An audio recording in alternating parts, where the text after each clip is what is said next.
বাংলাদেশে আসলেন ভারতের হাই কমিশনার। আসসালামু আলাইকুম।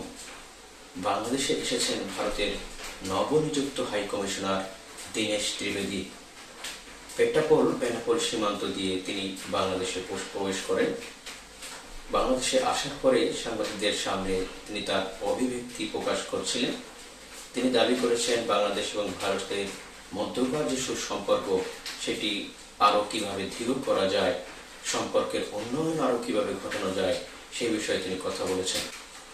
একটি পর্যায়ে তিনি নিজের অভিব্যক্তি প্রকাশ করছিলেন, তার মনেই হচ্ছে না তিনি বাংলাদেশে প্রবেশ করেছেন। তিনি বলেছেন তিনি ভারতীয় আছেন। তিনি বলেন ভারতের 140 কোটি জনগণ রয়েছে আর বাংলাদেশের 20 কোটি জনগণ রয়েছে, 20 কোটি জনগণ রয়েছে। এই দুটি দেশের 160 কোটি জনগণকে তিনি একটি দেশের ছায়াতলেই মনে করেন। অদূর ভবিষ্যতে বাংলাদেশ এবং ভারতের সম্পর্ক আরো দৃঢ় হবে এবং বাংলাদেশ এবং ভারত যদি সম্পর্ক দৃঢ় হয়, এই যে ইকোনমিক্যাল যে একটি জোন তৈরি হবে সেটার মাধ্যমে দুটি দেশ হয়তো আরো বেশি এগিয়ে যাবে, এই আশাবাদ তিনি ব্যক্ত করেছেন।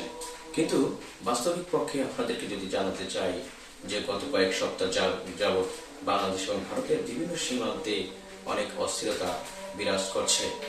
ভারত বিএসএফ জোরপূর্বক তাদের জনগণকে বাংলাদেশে পুষিন করার চেষ্টা করছে এবং যার কারণে কিন্তু বাংলাদেশ ভারত সীমান্ত বেশ অস্থিরতা রয়েছে।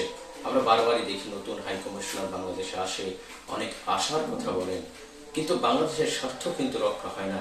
বাংলাদেশ এবং ভারতের যে আসলে যে সুসম্পর্ক রাখা দরকার, সেই সুসম্পর্ক রক্ষার জন্য কোনো হাই কমিশনার কোনো কাজ করে না, এটাই আমরা দেখেছি। আমরা আশাবাদ ব্যক্ত করব যে নতুন হাই কমিশনার দীনেশ ত্রিবেদীর হাত ধরে হয়তো বাংলাদেশ ভারত সম্পর্ক উন্নয়ন আরো বেশি ঘটবে, বাংলাদেশ এবং ভারতের সম্পর্ক ভালো থাকবে।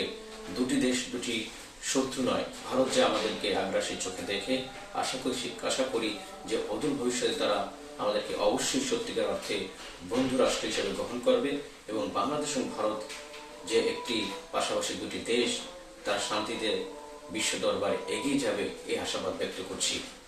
আমাদের ভিডিওটি যারা নিয়মিত দেখেন, আমাদের ভিডিওটি ভালো লাগলে অবশ্যই কমেন্ট করবেন, শেয়ার করবেন, ভিডিওটি ছড়িয়ে দিবেন। কোনো ভুল ত্রুটি থাকলে সেই বিষয়ে আমাদেরকে অবগত করবেন।